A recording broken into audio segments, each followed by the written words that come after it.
जागतिक आरोग्य दिन आणि या जागतिक आरोग्य दिनाच्या निमित्तानं सिद्धिविनायक नर्सिंग कॉलेजच्या सर्व विद्यार्थी आणि विद्यार्थी यांच्याकडून समाज प्रबोधनपर पथनाट्य या ठिकाणी सादर करण्यात आलं आहे।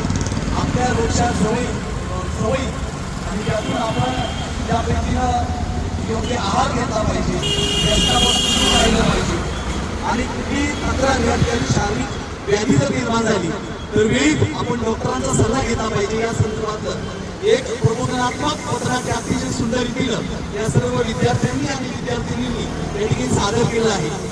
जागतिक आरोग्य दिनाच्या निमित्तानं सर्व भारतवर्षातील सर्व नागरिकांनी या ठिकाणी आपल्या आरोग्यासाठी सजग राहिलं पाहिजे, चांगल्या सवयी लावल्या पाहिजे। आपण या ठिकाणी योगा केला पाहिजे, व्यायाम केला पाहिजे, प्राणायाम केलं पाहिजे, योग्य संतुलित आहार घेतला पाहिजे।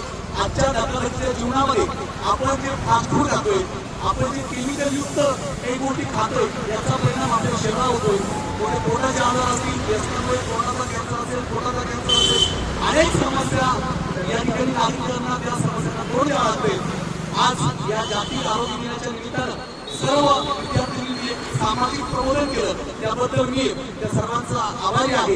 याही पुढे आपण आपली सेवा करत असताना नर्सिंग ही सेवा या ठिकाणी अंगीकारताना आणि जनतेपर्यंत जात असताना आपण खूप चांगल्या पद्धतीने सेवा या जनतेला या देशाला द्यावी, या आपण शेवटी थांबतो।